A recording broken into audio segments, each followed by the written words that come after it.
જ્યાં જ્યાં અટવાઈએ ને ત્યારે સંતો પાસે આવજો, એ રસ્તો કરશે. આપણે જ્યાં એક રાજા હતા બાપુ, બહુ સારો પ્રસંગ છે. એ ઘડીક ભલે પીડે આવે, ઘડીક ગાવ ને ત્યારે જ લઈ લેજો.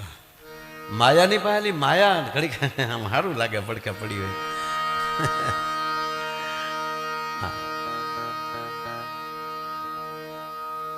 મોડી વાત, એક બહુ સારો બાપુ પ્રસંગ યાદ આવ્યો કહું. એક રાજા હતા. એ રાજાને એક જ કુંવર, એક જ દીકરો, પણ એવી કોઈ એની એ બાળકમાં એવડી બુદ્ધિ નહોતી, એના કુંવરમાં એવડી કોઈ તાકાત નહોતી કે એ પાછા ગાદી સંભાળી શકે. રાજાને વિચાર આવ્યો કે મારે કરવું શું? એ મારી ગાદી સંભાળી શકે એવી તાકાત એનામાં નથી. પોતાને ખબર, હું એને ગાદીએ બેસાડું, મારા ગયા પછી તો એ બીજા રાજાઓ સાથે સામનો કરી શકે, અથવા તો પ્રજાનું રક્ષણ કરી શકે, અથવા તો પ્રજાનું પોષણ કરી શકે એવડી એની શક્તિ નથી. પણ એક બીજો જ દીકરો કુટુંબમાં, એ એવો તાકાતવાન, એ રાજા કરતા હવાયા ગુણ ધરાવનારો, પણ એ એનું દીકરો નહીં. એટલે એને લાલચ થઈ કે ભાઈ ગમે એમ તોય મારો દીકરો, આ જે વસ્તુ આવે છે ને ત્યાં તકલીફ પડે છે. હવે કરવું શું કે મારો દીકરો સંભાળી શકે નહીં, બીજાને મારે ગાદીએ બેસાડાય નહીં. અને એ સદગુરુ પાસે આવે છે બાપુ. એના ગુરુ પાસે આવીને કહે છે કે બાપુ આવી એક મને મૂંઝવણ છે, આવી મારી પરિસ્થિતિ છે, મારે શું કરવું જોઈએ? ત્યારે સંતે બહુ સારો વાત કરી અને કે મહારાજ, તમારા શરીરની અંદર કોઈ એવી બીમારીની ગાંઠ હોય, એ ગાંઠ તમારી, બીમારી તમારી કે કોકની, તાકે મારી, તો એ તમારી હોવા છતાં તમે એને પ્રેમ કરો કે કાઢી નાખો, કે હું કાઢી નાખું, ન કાઢો તો હું ખલાસ થઈ જાઉં, મારું અસ્તિત્વ વયું જાય. તો મહારાજ સાંભળી લ્યો કે બીમારી તમારી છે, છતાં તમે એને ન કાઢો તો તમે ખતમ થઈ જાવ ને? કે હા. તો તમારી હોવા છતાં તમારે બહાર કાઢવી પડે ને? કે હા. હવે મને એ મહારાજ કહો કે આ ઔષધિ છે, જે દવા છે, એ તમારી કે બહારની? તાકે બહારની. તમારે સારું થવા માટે ને તમારે સ્વીકારવી, અંદર લેવી પડે કે નહીં? તાકે લેવી પડે. તાક બસ મહારાજ એવું જ છે, સમાજમાં જ્યાં જ્યાંથી સારો ગુણ મળતો હોય ને એ સ્વીકારતો થાય નહીં, કોઈ દી એની તબિયત ખરાબ ન થાય. ભલામાં જ્યાંથી સારા ગુણ મળે, અને આપણું જ હોવા છતાં આપણી અંદર ખરાબો હોય તો આપણે જ કાઢવો પડે. જ્યારે આપણા અવગુણ પણ આપણને ગમવા મળે, ત્યારે માનજો કે આપણી પર ગુરુની કૃપા નથી, અથવા તો આપણે ગુરુની નજીક નથી. આપણી ને આપણી ક્ષતિ, અણુમાંથી અણુ એનું નામ કણું, અણુમાંથી અણુ એનું નામ કણું.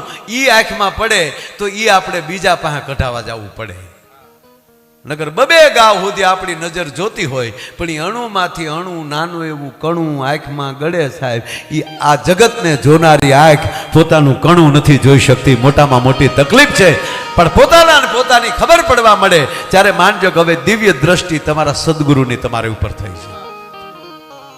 એટલા દિવસથી તમે અહીંયા જે રમેશભાઈ જે આનંદ થાય છે,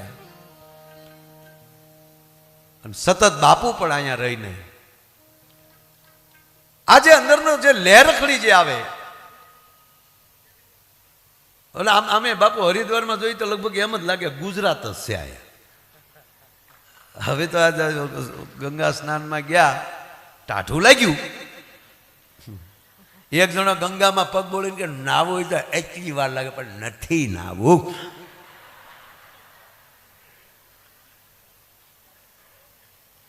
ગજબ. જીવનમાં ગમે એટલું તમે કરો ને ભાઈ, પણ જ્યાં સુધી તમને હરખ થાય, તમને આનંદ આવે. ઘણા તો આવ્યા પછી તે આવું જોવે ને તોય પીડા થાય. ઓહો, એટલે બધું દીધા અહીંયા છો તમે? આપણી ઓલા કે હા અમે અહીં છે ને મજા બહુ આવે. હોય મજા આવે તમારે બધાને હાલે, અમારે થોડું હાલ. તો તું ક્યાં ટાટા બિરલાનો દીકરો છો? એની કરતા હવાણી કરી લે ને, મોજ કરતા હું તને વાંધો. જો મનની પ્રશંસા, સિદ્ધની શાંતિ, દિલની દાતારી, ગુમડાની રૂજ અને ટાઢિયા તાવની ટાઈટ, આ બધા હેરડા અંદરથી જ ફૂટે, બાકી કાંઈ ન થાય ભલામણ. હો હવે જેના લગ્ન આવે ને જો હરખ ન આવે, એ માણા હોય ઢોર હોય. કયો બાપુ લગ્ન આવી ગયા પછી તો ભલે બે પગમાં કપાસી હોય પણ ઝડપ ઝડપ આજો જતો હોય, હરખ છે.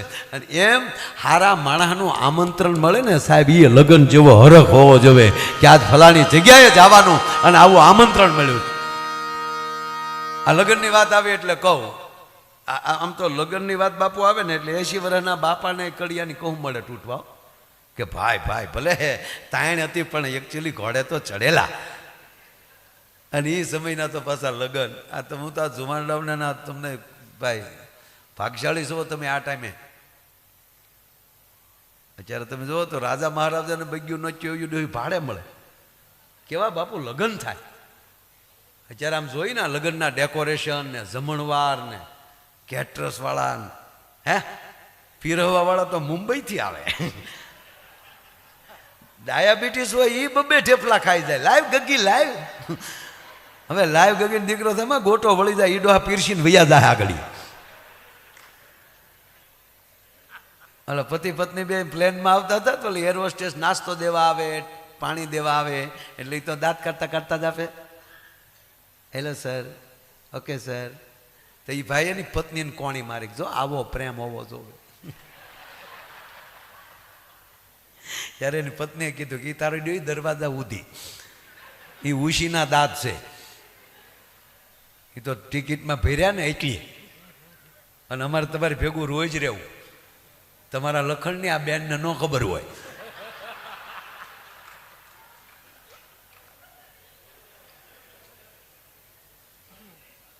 ખરેખર અત્યારે આમ અત્યારનું બહુ સારું છે. પહેલાં તો આ વડીલોને પૂછો, આ બળદગાડામાં જાનું જાતી વાહન કેવા. બાપુ સંઘ અહીંયા હરિદ્વાર આવતો તો 2 મહિને ઘરે પોગતા. અને આ જાનમાં જો વડીલો બધા બેઠામાં બળદગાડામાં જાનમાં ગયા હોય એવા કોઈ છે અહીંયા? હોય જ હોય જ. હું ગયેલો છું તો બીજા તો ગયા જ હોય ને યાર. હું ગયેલો છું બાપુ, નાનો એવો તો મને યાદ છે. એ ગાડીને ઠાઠિયા બેહવાનો વારો આવે ને એમાં ગાડા દોડવે ને બાપુ તો ઠાઠિયા હોતા ભોખ દીધ જાય. અને હું તો આ બાળકોને કહું આ કેવા ભાગશાળી કહેવાય. આપણે તો પેલા પડતા ને સોલાણા હોય ક્યાંય તો હું બાપાને દેખાડે સારું ન થાય ત્યાં સુધી ત્રાહું હાલવાનું, નકર બાપા બે નાખે ક્યાં પડ્યું તું. એને બદલે અત્યારે તો છોકરું પડી જાય ત્યાં તો આખું ઘર મારું ચીકું ભરી ગયું. હવે એ ચીકલું 18 મહિનાનું થાય તો એટલું હાલતા ન શીખે. આપણે તો ધબા પાક ખાતા લાવ. એટલે મને પહેલાં જાન યાદ આવી. પહેલાં કેવું હતું એમ માગ્યા કોટે વરરાજાને, એક કોટ હાથ વરરાજાને પરણાવી દેતો.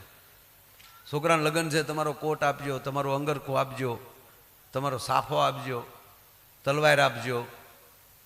અને હગાવાલા એક વીંટી હોય તો હરખ કરવા આવતા કે આલ્યો આ તમારા દીકરાને પહેરાવો. ઘરેણા બધાય બાપુ ઉશીના. અને જેણે જેણે ઘરેણું નાખ્યું હોય એ વરરાજાને આજુબાજુમાં જ બેઠા પડી જાય પાછો આનું લે હું આની પાસે. આપણે એમ થાય ભાઈને હાસવે. અને કોને ખબર આપણે આ માવું વરરાજાને એમ કે તારે ટાઈટ બેસવાનું. વળી વરરાજો વળી આમ ટાઈટ જ બેઠો હોય માંડવામાં. 4ની વાત કરો, અત્યારે તો જવા જો વાત. હવે આમ બેઠો હાથમાં આમ.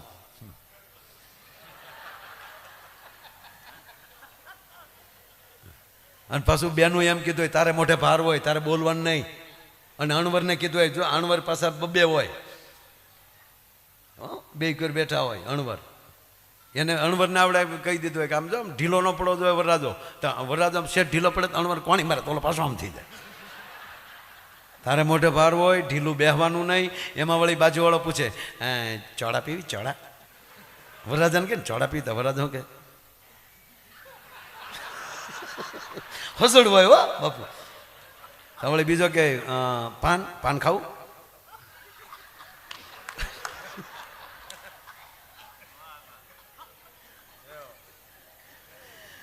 પંદર વાનાના લગ્ન હોય એમાં વાના ખવડાવતા. ગામમાં જમવા લઈ જાય ને વરરાજાને, પછી જમાડીને પાછો એને પહ ભરીને પાછો ગાતા ગાતા એને ઘરે સુધી મૂકવા આવે. આવું 7-8 દી હાલે. અને હારવળી મારી જેવા બીજા હોય ધાણાની કોથળી લઈને સડી ગયા ને એ વળી જમવા ગયા ને. હવે વૈશાખ મહિનો આવ્યો એટલે કેરીની સિઝન આવી ગઈ હોય તો ઓલા વળી રસ પૂરી રાખ્યા હોય. તો વળી વરરાજાને એમ કે ભાઈ તમને રચ આપે? તો વળી બાજુવાળું શું કે ભાઈ રચ નહીં ખાય. તારો બાપ ભડદા ખાતો. આ રચ શું ન ખાય? રચ છાટી જાય. પણ એ કંઈક વરરાજાની વાત આવે એટલે ભાઈ આખો એક જમાનો હોય યાર. અને એમાં મને તો મોટું બાપુ ટેન્શન આ બેનોએ દબી દીધો હોય, બોલવાનું નહીં, માંડવામાં ધીરે ધીરે ચાલવાનું. ઘણા ઉતાવળ કરવા જાય ને તો દીકરી નો હાલતી તો વરમાળા તણાવે. થવળે અણવર કે પાસો ઢીલો પડી જાય. અને એક મને હજી નથી સમજાતું, કોઈને ખબર હોય તો મને કહેજો, બીજે તે પ્રોગ્રામમાં કેવા થાય. આ ખેતરપાળને અંગૂઠો હું કામ અડાડે? ફેરે ફેરે ખેતરપાળને અંગૂઠો હું કામ અડાડે? આપણને ખબર નથી. જેને પૂછીએ તમે અંગૂઠો અડતા કે હા, આપણે કે તમે શું કામ અડાડે? અમારા બાપાએ અડાડે, તમે અડાડે.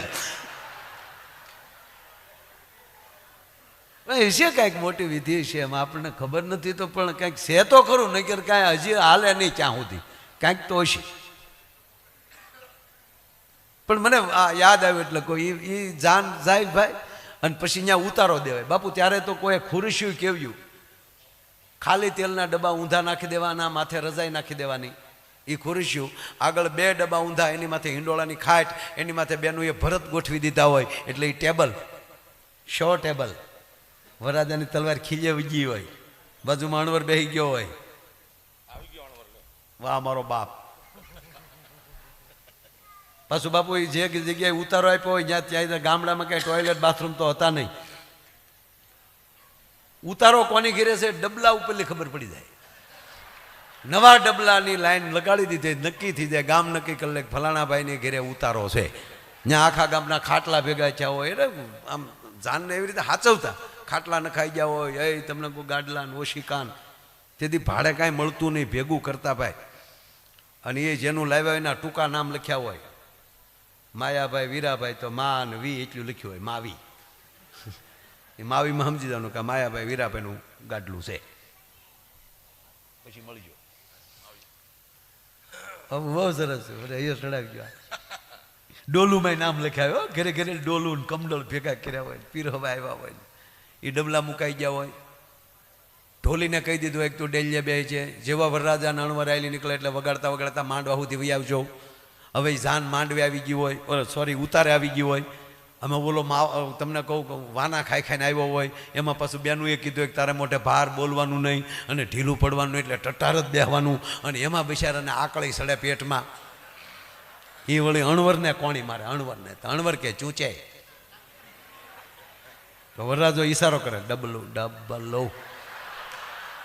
બાપુ જમાનો તો જુઓ, કેવો સમય આવી જાય. વરરાજો બને એની કેટલી માણા અદપ રાખે. એ અણવર ડબલું ભરી આવે. એ અણવરના હાથમાં ડબલું ને એક હાથમાં ટીકીવાળા રૂમાલ ની. અણવર આગળ આવ્યો જતો હોય ને વરરાજો હાથમાં તલવાઈને ખડીંગ ખડીંગ એની વાહે આવ્યો જતો હોય. જ્યાં ડેલીએ પોગે તો ત્યાં ઢોલી મોર થાય, ધબુક ધબુક ધબુક ધબુક. એ માંડવે નથી જાતો, અહીંયા તો હેઠો મૂક્યા ને. પણ બાપુ એક ગીત મને બહુ ગમે છે એમાં જે આ બહેનો ખરેખર આપણા જૂના ગીત, હું તો આ દીકરીઓને કહું કે હજી આ મોટી ઉંમરની માતાઓ બેઠી ને જેને જૂના ગીત આવડતા હોય ને એ રેકોર્ડિંગ મોબાઈલમાં કરી લેજો. એક દી સાચું હોનું નહીં મળે ને એમ એક દી સાચા ગીત નહીં મળે. આ કીર્તિદાનભાઈ જેવાને વધાવો સાહેબ કે નારાયણ બાપુ ગયા પછી અવડું સ્ટેજ પાછું કોઈ ગાંજતું કર્યું હોય તો કીર્તિદાનભાઈ કર્યું છે. કારણ કે આ બધા ગીતો ભજનો એ આપણી સંસ્કૃતિની વેલ્યુ છે, આપણો પરિચય આપે છે. એમ ગીતો પણ એક સાબડામાં બાપુ ભજન મૂકી દઈ અને એક સાબડામાં જૂના ગીત મૂકી દઈ અને કાંટો ઊંચો કરીએ તો સાહેબ એક એમ કહેવાય કે તલો વલ વયા જાય. એવા ગીતો. હું ફેશનના ગીત, નવા ગીતની વાત નથી કરતો, એ હારા જ છે, એ નહીં લાયક. બાપુ અત્યારે તો લગ્નમાં જે ફેશનના ગીત આવ્યા છે, ઓહો. હવે જો કે મારી માવું ગીત ગાચ્યું નથી, ગાવાવાળા લઈ આવે. બાપુ મેં જે હમણાં ગીત સાંભળ્યા ને એ ગામડામાં ફેશનના ગીતો, આપણે એમ થાય કે આ ગીત ગાવા કરતા એક એક વરરાજાને ઢીકો માલ લેતો હોય તો હાલ. આમ બેહીને જે ગીત ચાલુ કરે, જૂઠ બોલે માંડવા ડોલે, અમી સાસરીએ જવાના, અમી 500 પારી ખાવાના, સુટકી ખાવ ને અમારા બાપનું શું જાય. આ ગીત છે. હમણાં જ મેં બાપુ એક ગીત સાંભળ્યું ને, એવું લાંબા ઢાળે ઉપાડેલું. કોલેજમાં ભણતી એક કન્યા કુંવારી. કોલેજમાં ત્યાં કન્યા કુંવારી જ ભણશું કે ડોસ્યું ન પડવા જાય હોય. આ ગીત છે. એમાં કીર્તિભાઈ એ ગાડામાં જાનજી હોય, એમાં ધૂળ ઉડી હોય, ગળામાં ધૂળ આવી ગઈ હોય, અને અત્યારે તો આ સારા મેકઅપ છે, સારા બધું મળે છે. ત્યારે તો બાપુ હાવ એવો સારા મેકઅપ નહોતા, તડક્યાનું બધું ઓગળી જતું. અને ઘરેલી અરીસામાં જોઈને ગયા પછી ક્યાંય અરીસોય ન હોય. એ તડક્યાની જાનગી હોય, લાલી અહીંયા પોગી હોય, મસ્યું અહીંયા આવી હોય, એનો છોકરો કાખમાં હોય, મમ્મીને જોવે તો છોકરો રાઈડ નાખી જતો હોય. કારણ કે એ છોકરાને નક્કી જ ન થાય કે આ મમ છે કે બોમ્બ છે. પાછી એમ કે સાનો રે, પણ એ નહીં તારા હાથમાં સાનો ફાળી ગયો તને આ. એ બધું ટૂંકમાં પેટમાં ગળાનું હોય ને એમાં ગળા બેસી જાય, વેજીટેબલ ઘીના ઢેફલા ખવાઈ ગયા હોય. બાબુ ઝીણી વાત નીકળે જ કહું, એક સમય એવો હતો કે ડુપ્લિકેટ ઘી ખવાઈ જાય, ડુપ્લિકેટ વસ્તુ લેવાઈ જાય, ડુપ્લિકેટ ખવાઈ જાય તો માણસનું ગળું બેસી જતું. અત્યારે હાસું ખવાઈ જાય તો ગળું બેસી જાય. હું કામ ટેવ ડુપ્લિકેટની થઈ ગઈ બધા. આપણથી ગાય ભેંસનું ગામડાનું દૂધ ન પચે. હું કામ પાણીવાળું જ ખાધું છે, ઓરિજિનલ ખાઈ ત્યાં પચતું નથી. એની જેવું છે એમ અત્યારે ઓરિજિનલ વસ્તુ અમુકને નથી પચતી. પણ આ ગળા જે બેસી જાય એ વાત કરું ને, એ જે પછી ગળા બેઠાઈને જાય, એ ગામડામાં જાન હોય ને એ કાળો તડક્યો હોય, અને એમાં મારી માવું જે ફેશનના ગીત ગાય, ઓહો ધનુર થાય. હો બાપ, આપણને એમ થાય કે જાનમાં જવા કરતાં જાન દઈ દઈ, આ ગીત સાંભળવા કરતાં હુલ્ડરમાં આંગળી ભરાવી દઈ. એ જે ગળા બેસી ગયા હોય ને જે મારી બેનું ગાચ્યું હોય એ સાંભળજો. આમ કરીને ફૂલનો તે ગજરો ને ગજરામાં એ ગાવને છોડ્યો, ઈ નો ગાય કે બીજી ભાઈ ઉપર કીધા. ફૂલનો તે ગજરો ને ગજરામાં મોતી, મારા ભાઈને ખબર નહોતી ગામડાની ગોતી.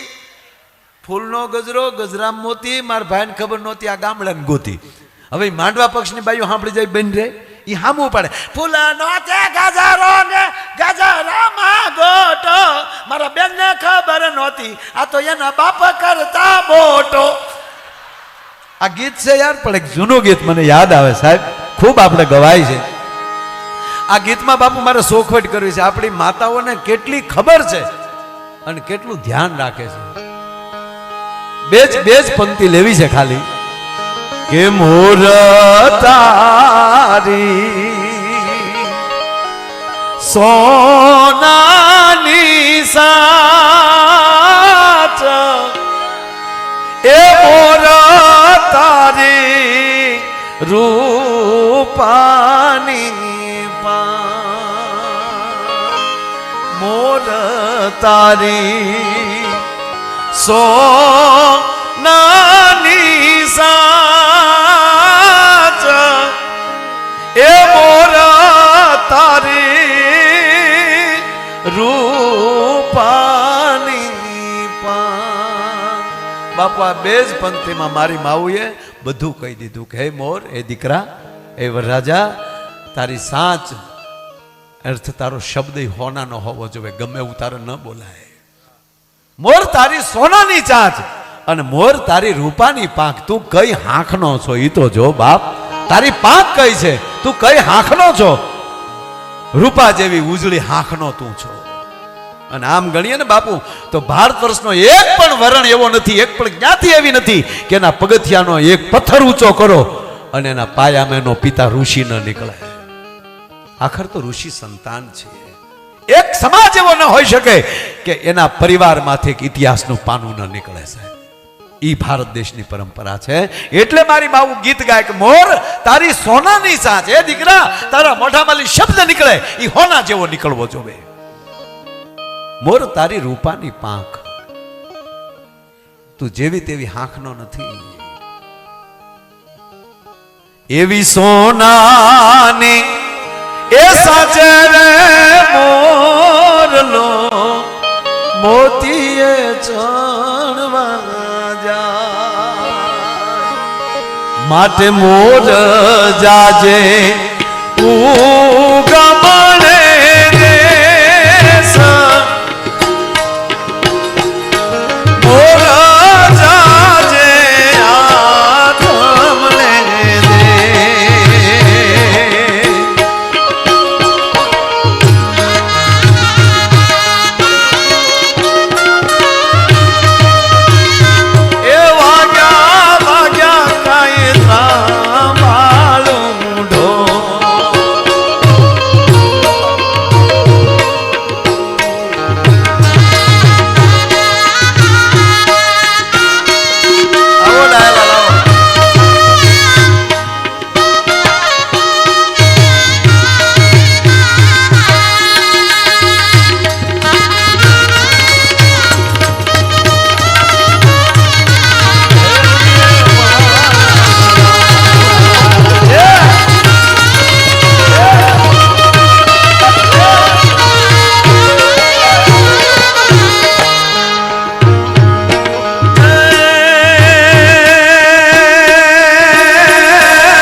જાજે ઉગમણે દેશ મોર જાજે આથમણે દે એવું બળ તું એ જાજે રે વેવાયો ને માધવને મોરા એવા બળતા એ જાજે રે વેવાયો ને માધવને મોરા એવું બળતા એ જાજે રે વેવાયો મોર જાજે ઉગમણે દેશ મોર જાજે આથમણે દેશ કીર્તિભાઈ ઘણા એમ કહે કે વર તું જાય નહીં વળતા જાજે વેવાઈને માંડવે મોર છે એ વરરાજો છે પાછો વળી નવો વરરાજો ક્યાંથી વર તું જાય મોરને કહેજો ઉગમણા થોડો જાય ને વર તું વેવાઈને નહીં મોરને જ કહે છે મોર એટલે વરરાજો વરરાજાને જ કહે કે પેલા ઉગમણો જાજે પછી આથમણો જાજે અને વળતા પછી જાજે વેવાઈને માંડવે બાપુ આ ભલામણ એ હતી આ ગીત છે એ સૌરાષ્ટ્રનું છે નથી ઉત્તર ગુજરાતનું નથી દક્ષિણ ગુજરાતનું નથી મધ્ય ગુજરાતનું આ સૌરાષ્ટ્રનું ગીત છે હવે સૌરાષ્ટ્રનો બાપુ નકશો લઈ લો આ બેનોને ખબર હતી આપણને ખબર નથી બોલો આ તો મને હમણાં ખબર પડી એટલે હું તમને કહું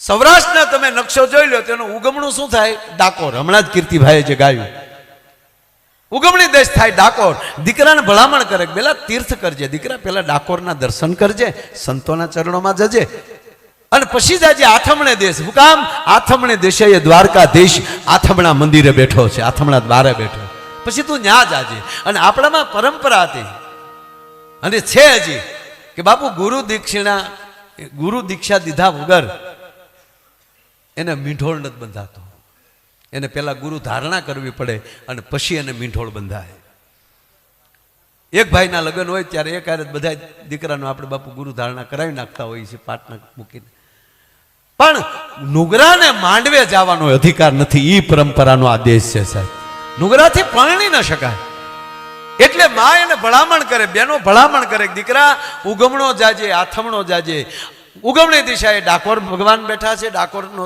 ઠાકોર બેઠો છે આથમણી દિશે દ્વારકા આવ્યું છે અને બધાના દર્શન કરીને પછી વળતા માંડવે જાજે પણ મારી તમારી માવું કેટલા ડાયા વરરાજાને બાપુ બિલકુલ દક્ષિણ બાજુ જવાની નામ જ ન લીધું કીધું જ નહીં દક્ષિણ જાજે કે ઉત્તર જાજે હું કામ આપણી માવુને ખબર હતી દક્ષિણમાં દીવ આવેલું છે અને ત્યાં મોરલો જાય તો પાછો કળા કરીને આવે અને પાછો મોરલો ઢેલથી ના આવે કીર્તિભાઈ હા અને ઢેક બગલો થઈ જાય ને કારણ વધારે તો મોરલો ઓલો થઈ ગયો માંડવે જાય એવો રે નહીં કોઈ પીસા કેરી નાખે બોલો કેટલું કેટલું આ ગીતોની અંદર કે આપણે ખબર જ નહોતી આવા ગીત શું કામ ગાતા છે પણ મને તો રહી રહીને પછી ખબર પડવામાં આમ જાય તો દીવ આમ જાય તો દમણ અને પાછું ઉત્તરમાં તો આબુ વચમાં રમણ ભમણ ગજબ વસ્તુ છે એટલે ગીતમાં બેનું ઉત્તર દક્ષિણનું નામ જ ન લીધું એને ઉગમણું આથમણું જ કીધું